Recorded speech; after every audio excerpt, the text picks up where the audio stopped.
All right, today we are going on a really cool journey, a trip into the hidden world of your own biology. We're going to track, hour by hour, what goes down inside the most complex, most amazing organ we know of, your brain, when you just stop eating for 24 hours. It's a simple question, right? But the answer is absolutely incredible. It's this amazing biological story of adaptation, of renewal. It's a process that taps into this ancient programming we all have. It triggers a kind of high-stakes fuel switch in your body. And you know what? It can unlock a state of mental clarity that might just surprise you. So, let's get into it. So how exactly does this whole 24-hour journey play out? Well, we're going to follow these 6 key stages. This is our roadmap, starting from the very first moment your body notices something's different, all the way to that powerful experience of reintroducing food at the end. And so it begins. The first few hours, they're not really about weakness or some big struggle. Actually, it's kind of the opposite. It's more a time of quiet observation, where your body just starts to realize, hey, wait a minute, my usual feeding schedule's been interrupted. What happens first is, well, it's pretty counterintuitive. Around hour 2, instead of getting tired, you might actually feel sharper. A little bit of adrenaline kicks in. It's like a whisper from our evolutionary past, back when a hungry human needed to be a very alert hunter. Then by hour 4, sure, your stomach might rumble, but that's more about your brain's internal clock than a real energy crisis. And then around hour 8, the real magic starts to happen as your body gears up for a massive fuel switch. And listen, getting this difference is absolutely crucial. That 4-hour hunger pang, that's just your habit talking. You've got these neurons in your hypothalamus. It's kind of like the brain's hunger command center, and they're firing off because, well, it's lunchtime. Not because you're actually out of fuel. It's a craving, and it usually fades.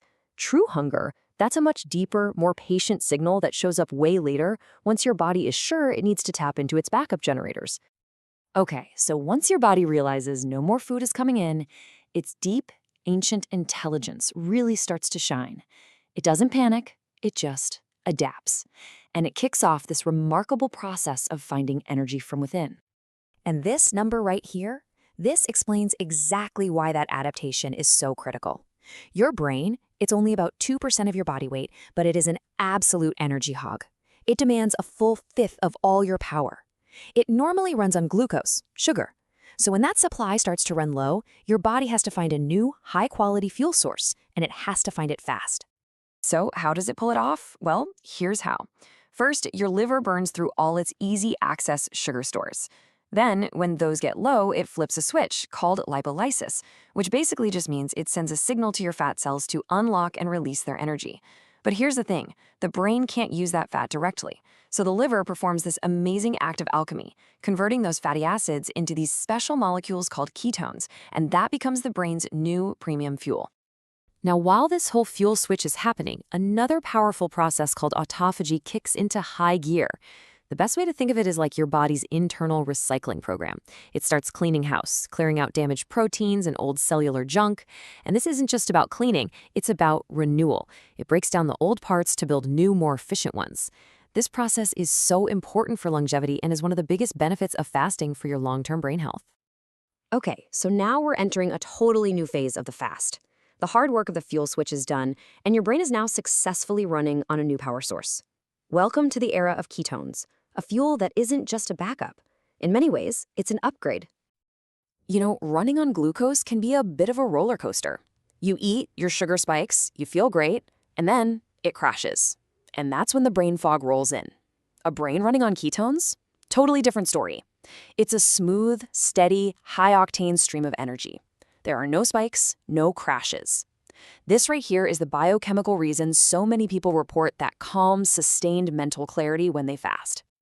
And believe it or not, it gets even better. Ketones don't just fuel the brain, they protect it and they help build it. Their presence actually stimulates the production of BDNF, this powerful protein that is literally like fertilizer for your brain cells. It helps your existing neurons survive and even encourages the growth of new ones. So you see, fasting isn't just giving the brain a different fuel, it's actively putting it into a state of repair and regeneration.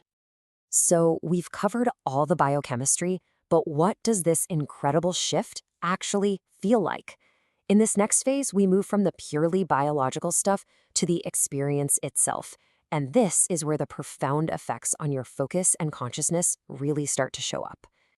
This isn't just some poetic idea, you guys. It's a biochemical reality. With your brain running on that stable ketone fuel, all that noise from sugar highs and lows just disappears.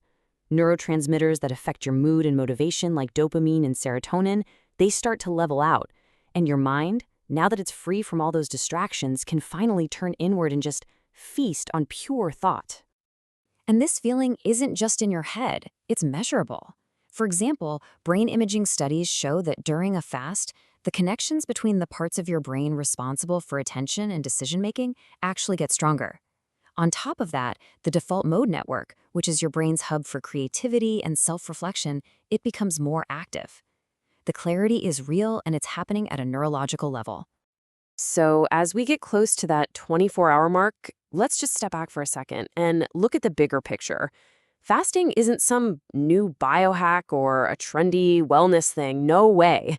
It's a reconnection with the deepest, most ancient parts of our biology. For thousands and thousands of years, our ancestors lived in these cycles of feast and famine. I mean, their survival literally depended on their brains working at peak performance when they were hungry so they could go out and hunt or gather. That experience is coded into our DNA. When you fast, you're just reactivating these dormant survival pathways that our bodies have known forever. And that's why, after that initial adjustment period, the whole process can feel surprisingly natural. Your body, it remembers this state. Now, it is really important to remember that fasting is a powerful tool. And like any powerful tool, you've got to use it with care and respect. The whole point is to create a mild, adaptive stress that strengthens your system, not a severe stress that harms it. It's not for everyone, and people with certain medical conditions should absolutely not attempt it without talking to a doctor. The number one rule always is to listen to your body. And then, after 24 hours, the journey comes to its grand finale, the return to eating. But after this whole process, both your body and your brain are going to experience food in a fundamentally different way. The transformation is about to be sealed. When you take that first bite, your brain doesn't just register calories, it registers survival. The reward systems in your brain just light up, and your senses are heightened. Food tastes more vibrant, smells are more intense. The whole experience shifts from just a mindless habit to mindful nourishment. It kind of resets your entire relationship with food. And the long-term benefits of this cycle?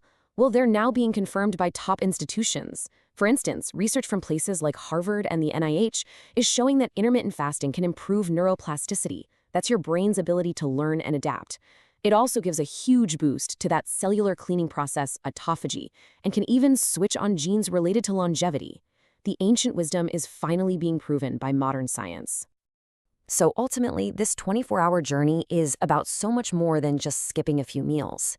It strips away the noise of modern life, the constant routine, the endless consumption, and it creates the space for you to just listen to your own body. The real transformation isn't just in your cells, it's in your awareness. So, we'll leave you with this one final thought. Your body has this ancient, profound intelligence. So the next time you feel a pang of hunger, don't just immediately reach for a snack. Just for a second, take a moment and listen. What is your body actually trying to tell you? You might be really surprised by what you discover.